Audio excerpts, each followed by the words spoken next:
जय हिंद दोस्तों।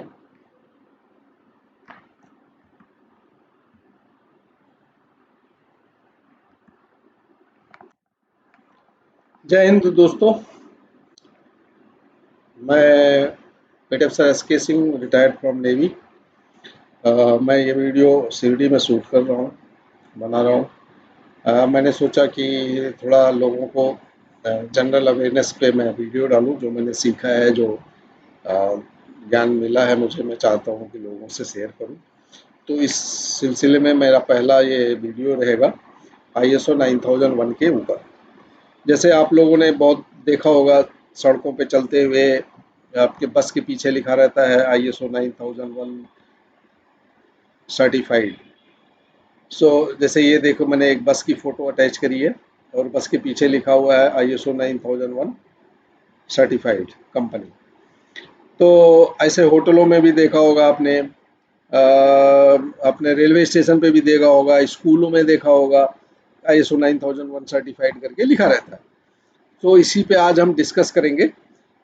Right side में आपने बस देखा है, बस के पीछे ये बस जो है, ये कंपनी है बस की, www.pragatibus.com। इसके पीछे लिखा है ISO 9001 2015 सर्टिफाइड, मतलब ये कंपनी ISO 9001 सर्टिफाइड है।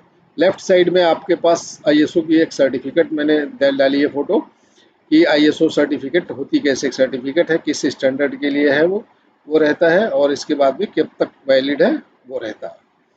और बेसिकली ISO 9001, ISO में बहुत सारे स्टैंडर्ड्स हैं। ISO 9001 is the mother of all standards, और इसको बोलते हैं क्वालिटी मैनेजमेंट सिस्टम, QMS भी बोलते हैं, QMS, क्वालिटी मैनेजमेंट सिस्टम। चूंकि ये मदर ऑफ ऑल स्टैंडर्ड्स है, इसलिए मैंने सबसे पहले इसी को एक्सप्लेन करने की कोशिश की है। अगर आपको ये समझ में आ जाएगा तो बाकी स्टैंडर्ड सब इसी से ओरिजिनेट हुए हैं, स्पेसिफिक टू ये पर्टिकुलर सिचुएशन। जैसे वातावरण के लिए, इन्वायरमेंट के लिए एक स्टैंडर्ड बना है जो सिर्फ इन्वायरमेंट डील करता है, और सेफ्टी, हेल्थ एंड सेफ्टी पे एक स्टैंडर्ड बना हुआ है जो सिर्फ हेल्थ एंड सेफ्टी के भी डील करता है। तो ऐसे ऐसे स्पेसिफिक रिक्वायरमेंट के लिए अलग अलग स्टैंडर्ड्स बनाए गए, बट दे मदर, सबकी मदर ISO 9001 ही है। यहीं से सब ओरिजिनेट हुए हैं, और मोस्टली काफ़ी चीज़ें वहाँ पे कॉमन होती है। तो इसलिए सबसे पहले इसी को मैंने लिया है। अब हम चलते हैं कि ISO, वाई ISO, पहली स्लाइड है, वाई ISO हम क्यों करें। तो इसका सबसे अच्छा उत्तर है to bring standardization in your organization. अपने संगठन में या अपनी संस्था में अगर आप चाहते हैं कि सभी लोगों के काम करने का तरीका एक जैसा हो और सभी लोगों का आउटपुट भी एक जैसा आए, तो आपको ये स्टैंडर्डाइजेशन लाना पड़ेगा। स्टैंडर्डाइजेशन का मतलब यही है कि सभी लोग एक जैसा काम करें। जैसे आपके मान के चलो, आपकी संस्था में छुट्टी जा रहे हैं लोग, अब छुट्टी जाते समय लीव, छुट्टी के लिए अप्लाई करेंगे। अब अगर आप अप्लाई करने के लिए एक फॉर्म बना दें, स्टैंडर्डाइज कर दें, एक सबके लिए एक फॉर्म, कि हाँ जो बंदा जाएगा वो इस फॉर्म में अपना डिटेल भर के और अपने विभागाध्यक्ष से, अपने हेड ऑफ डिपार्टमेंट से ही विल गेट इट साइन, और साइन करने के बाद में दे देगा। तो उस, अगर वो सबके लिए एक जैसा हो गया तो उसको बोलते हैं हमने स्टैंडर्डाइज कर दिया। हमने लीव फॉर्म को, छुट्टी वाले प्रपत्र को हमने स्टैंडर्डाइज कर दिया है। So that is called standardization in organization. इसी तरीके से अगर हर काम आपने स्टैंडर्डाइज कर दिया, HR का काम स्टैंडर्डाइज कर दिया आपने, आपने टीचिंग का काम स्टैंडर्डाइज कर दिया आपने, और बाकी जो आपकी कंपनी की एक्टिविटी है उसको स्टैंडर्डाइज कर दिया, तो चाहे राम सिंह बैठे चाहे श्याम सिंह बैठे, दोनों को एक ही तरीके से काम करना पड़ेगा, और वो करेगा। तो अगर तरीका एक होगा काम करने का और इनपुट एक होगा, तो आउटपुट अपने आप इक्वल होगा। तो आउटपुट वेरी नहीं करेगा कि राम सिंह चला गया तो चाय गड़बड़ हो गई, श्याम सिंह आ गया तो चाय अच्छी हो गई। दैट सिचुएशन नहीं होनी चाहिए। तो उसको बोलते हैं standardization. Then generate footprints of activities of organization. दूसरा, फुटप्रिंट जनरेट करना। फुटप्रिंट का यहाँ मतलब लिखा है, मतलब हमने शब्द एक मुहावरा है, generate footprints means record generate होना। आप अपनी कंपनी में कुछ भी जो लोग काम कर रहे हैं ना, उसका एक रिकॉर्ड भी जनरेट हो। किसी ने कुछ चीज़, कोई फाइल चेक करी, किसी ने कोई आइटम चेक किया, तो उसकी एक चेकलिस्ट साइन करके वो बंदा फाइल करेगा। कल को कुछ प्रॉब्लम हो तो आप you can go back to the records and you can find out कि किसने किया था, उसने कोई पॉइंट छोड़ दिया था कि नहीं, कि चेकलिस्ट भी गलत थी, चेकलिस्ट में सारे पॉइंट इंक्लूड नहीं थे। ये सब चीज़ें आप चेक कर सकते हो, नहीं तो आपको पता ही नहीं चलेगा ये किसने चेक किया। गलतियां होती रहेंगी, पता नहीं चलेगा कौन कर रहा है, कहाँ गलती हो रही है, सब कुछ पता नहीं चलेगा। तो उसको बोलते हैं फुटप्रिंट, जनरेटिंग द फुटप्रिंट। अगर आपको ऑर्गेनाइजेशन में फुटप्रिंट चाहिए तो आपको आईएसओ लाना पड़ेगा। Then to bring management culture, measurement culture. अब ऑर्गेनाइजेशन में जब आप कोई संस्था चला रहे हैं तो आपको ये भी जानना चाहिए कि कौन अच्छा है कौन बुरा है, the difference between Apple and oranges जिसको बोलते हैं। तो आपके जानना ज़रूरी है, क्योंकि सभी सारे एम्प्लॉइज आपकी संस्था के सभी लोग एक जैसे नहीं होंगे।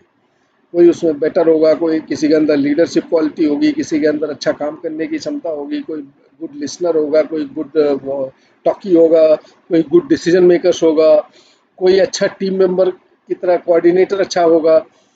सो all this things if you are not able to measure it, अगर मेजर नहीं करोगे तो आपको पता नहीं चलेगा कि who is apple in your organization and who is orange in your organization, who is chikoo in your organisation.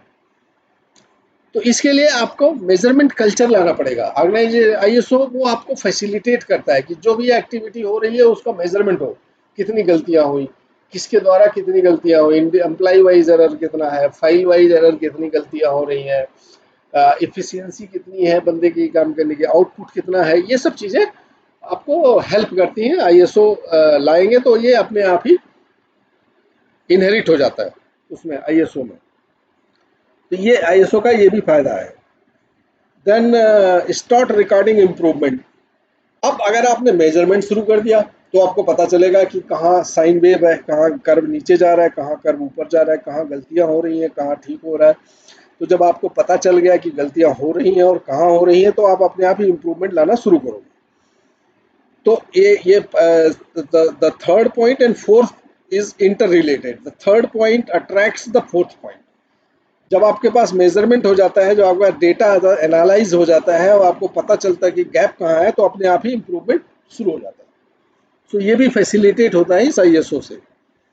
Last but not the least, to understand customer the end user perception about the delivery. और सबसे main important है कि जो आपकी company का जो and user है, जो आपके कंपनी का प्रोडक्ट, मान के चलो आपका स्कूल है, तो आप कहोगे साहब स्कूल का एंड प्रोडक्ट कौन सा होता है? प्रोडक्ट तो है ही नहीं है, प्रोडक्ट नहीं है, स्कूल में सर्विसेज होती है। और सर्विस, आपकी सर्विसेज को लेने वाला कौन है? The students. तो ये आपके कस्टमर हो गए, students are your customer and front end customer हो गए। और parents of the students is your last end user customer. क्योंकि जो फंड आपके स्कूल में आ रहा है through students, it is coming from the parents. So ultimate end user कौन हुआ? The parents. और फ्रंट एंड कस्टमर कौन हुआ? The students. तो आप अगर परसेप्शन जानना चाहते हैं आप अपने स्कूल का कि क्या क्या सोचते हैं लोग आपके स्कूल के बारे में, तो आप अपने स्टूडेंट्स का ओपिनियन लीजिए और स्टूडेंट्स के पेरेंट्स का लीजिए। तो they you will come to know कि what is the market value, brand value of your institution. तो ये फैसिलिटेट करता है ये सो कि आप एंड यूजर से अपने प्रोडक्ट के बारे में, अपने इंस्टीट्यूशन के बारे में उनका परसेप्शन, उनका ओपिनियन जाने।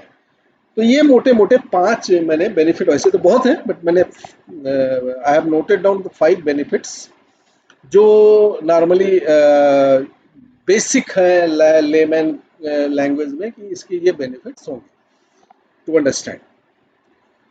नाउ अभी हम स्टैंडर्डाइजेशन को थोड़ा सा एलोबरेट करते हैं। जैसे मैंने पीछे वाली स्लाइड्स में बताया था कि स्टैंडर्डाइजेशन का मतलब होता है कि सभी लोग एक जैसे काम करें, सभी लोगों का आउटपुट एक जैसा हो, सभी लोगों के काम करने की विधियां एक जैसी हो, अपने मन की मौजी ना चले। So that is called standardization. अब आओ यहाँ पे एक उदाहरण देखते हैं कि example of standardization. Have you ever thought why the sambar of Kerala vary with that of Haryana and or say Madhya Pradesh or Chennai? Why? आप कभी सांभर खाएं, एक मोटा उदाहरण दे रहा हूँ, सांभर। आप वही सांभर आप मध्य एमपी में खाएं, वही हरियाणा में खाएं, मसाला डोसा हो सांभर, वही चेन्नई में खाएं, वही केरला में खाएं, तो सबके स्वाद अलग अलग रहते हैं। सांभर वही है, मेनू भी ऑलमोस्ट थोड़ा बहुत ऊपर नीचे नहीं तो सेम है, और टेस्ट सबके अलग अलग है। Why the taste and look of samosa from Sharma ji shop vary from Yadav ji shop in the same town. आप मान लीजिए जिस टाउन में रहते हैं, तो समोसा शर्मा जी की दुकान पे खाएंगे तो अलग स्वाद रहेगा, और यादव जी की दुकान पे खाएंगे तो अलग स्वाद मिलेगा। मे बी और कोई एक दुकान हो, अग्रवाल जी की दुकान पे खाएंगे तो उनका टेस्ट अलग मिलेगा। क्यों ऐसा? जब समोसा एक ही है, आलू एक ही है, तो टेस्ट अलग क्यों है? Because they do not follow any standards.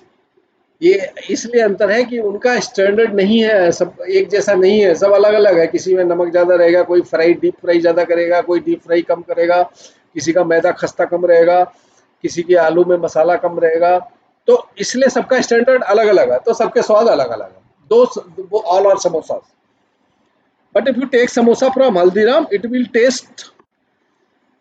Test same in Delhi, same in Chennai, same in Lucknow, same in Trivandrum. अगर आप हल्दीराम का समोसा खाएंगे तो आपका समोसा सब जगह सेम ही मिलेगा, टेस्ट आपको ऑलमोस्ट सेम ही मिलेगा, चाहे आप लखनऊ में खाएं, चाहे आप दिल्ली में खाएं, चाहे आप चेन्नई में खाएं। क्यों? क्योंकि Haldiram has developed a standard, कि हल्दीराम की जितनी दुकानें होंगी उसमें समोसा बनाने की विधि और समोसा बनाने की सामग्री ये लिख करके रख दी गई है। अब राम सिंह समोसा बनाएगा तो भी उतना ही मटेरियल डालेगा और उतना ही कुकिंग करेगा, श्याम सिंह डाल बनाएगा तो भी वैसे ही करेगा। So if the process is same, मतलब उसको बनाने की विधि सेम है और बनाने का इनपुट सेम है, जो इनपुट मटेरियल वो भी सेम है, तो output automatic output is going to be the same. तो इसीलिए आप देखेंगे कि हल्दीराम के समोसे में या हल्दीराम के आइटम में you will find the same taste in all Haldirams. वो आपको चेक नहीं करना पड़ता कि इस हल्दीराम में अच्छा मिलेगा, उस हल्दीराम में अच्छा नहीं मिलेगा।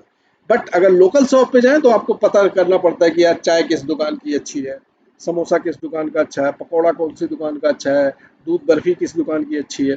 तो ये सब लोकल दुकानों में ये प्रॉब्लम रहती है कि आपको दुकान टू दुकान, shop to shop it will vary. So why? Because उनको उनके पास कोई स्टैंडर्ड वो नहीं है, they don't follow any standard, उनके पास स्टैंडर्डाइजेशन नहीं है, तो इसी कारण ये स्वाद बदलता है। अब हम देखते हैं आईएसओ। आईएसओ होता क्या है?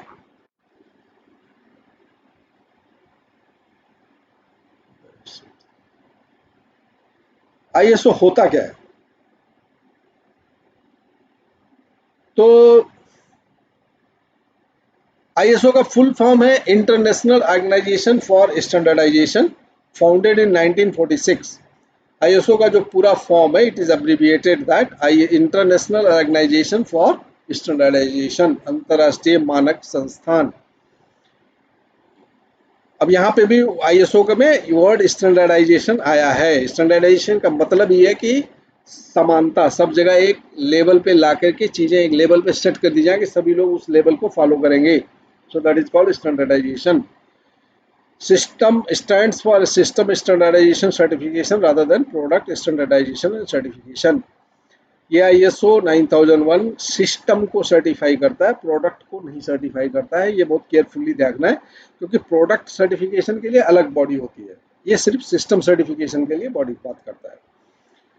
अब तीसरा है कि ISO inter stipulates where the documentation is needed and validate process but never dictates how much required. ISO हमेशा कहता है कि यहाँ पे हमें कुछ डॉक्यूमेंट चाहिए, इस एक्टिविटी में ये डॉक्यूमेंट चाहिए, बट कितना चाहिए ये जरूरी, ये आप डिसाइड करो। ये वो नहीं बोलता कि हमें इतना चाहिए, बट आप डिसाइड करो कि इस एक्टिविटी के लिए ये डॉक्यूमेंट हम बनाएंगे। बेसिक रिक्वायरमेंट क्या है आईएसओ की? आईएसओ की बेसिक रिक्वायरमेंट है कि से व्हाट यू डू। से व्हाट यू डू मीन्स जो भी आप करते हो उसको एक लिख लो। से का मतलब यहाँ पे हो ना लिखना, जो भी आप करते हो एक पेपर पे लिख लो। Identify and document all processes that affect quality. It includes from training to customer feedback. जो आपके संस्थान में जितनी एक्टिविटीज होती हैं उसको लिख लो। जैसे स्कूल है आपका, तो स्कूल में एडमिशन से लेके, एडमिशन शुरू कैसे होगा, अब लड़का आएगा कहाँ कांटेक्ट करेगा, किससे बात करेगा, कैसे फॉर्म भरेगा, कैसे एडमिनिस्ट्रेशन होगा, कैसे आप उसको आइडेंटिटी कार्ड इशू करोगे, इसके बाद कैसे उसकी क्लासें होंगी, कैसे उसका टाइम टेबल होगा, कैसे उसके कोर्स चलेंगे, ये पूरा प्रोसेस लिख दो। और एंड में टिल फीडबैक, और उसको पास होने के बाद में उससे फीडबैक लोगे। फीडबैक जो बताएगा वो फीडबैक वापस प्रिंसिपल के पास जाएगा। तो ये पूरी प्रोसेस लूप क्लोज कर दो। सो से व्हाट यू डू, मतलब जो भी करना है आपने उसको किताब में लिख लो कि हम ये ऐसे ऐसे ऐसे करेंगे। इसके बाद में डू व्हाट यू से, फिर आपने जो किताब में लिख दिया वही आपको फॉलो करना है, फिर आप इधर उधर नहीं कर सकते। एक बार आप लिख लो कि हम ये करेंगे, इसके बाद ये करेंगे, इसके बाद ये करेंगे, इसके बाद ये करेंगे, और इसके बाद में जब आपने लिख के साइन करके एक डॉक्यूमेंट रख दिया तो सबने वही करना है। चाहे राम सिंह बैठे वहां पे, चाहे श्याम सिंह बैठे, किताब देखेगा, हाँ हमें इसमें क्या करना चाहिए वही करेगा, दैट्स ऑल। Then audit. इसके बाद फिर अब ये तो हो गया, आपने जो किया, आपने जो करना है आपने लिख लिया, आपने जो लिखा है वो किया। लेकिन अब पता कैसे चलेगा कि हाँ जो लिखा है वो किया है? तो उसके लिए एक ऑडिट होनी चाहिए। ऑडिट का मतलब है कि कोई तीसरा आदमी आके उसको चेक करे, किसी से चेक करवाओ, वेरीफाई करो, जो इंडिपेंडेंट हो। Verify that you are doing what you are saying, मतलब जो आपने लिखा है वो आप कर रहे हो कि नहीं कर रहे हो, ये आप वेरीफाई करो किसी थर्ड पार्टी से। तो तब आपका जाकर के आईएसओ काम लायक होगा।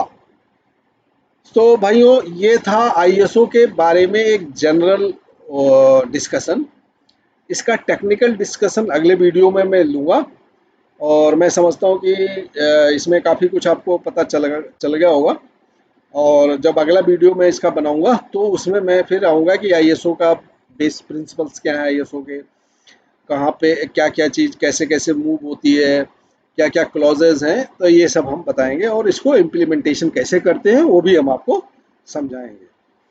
जय हिंद, जय भारत। इसी के साथ में इस वीडियो को हम एंड कर रहे हैं, और अगले वीडियो का आप इंतज़ार करें। तब तक धन्यवाद।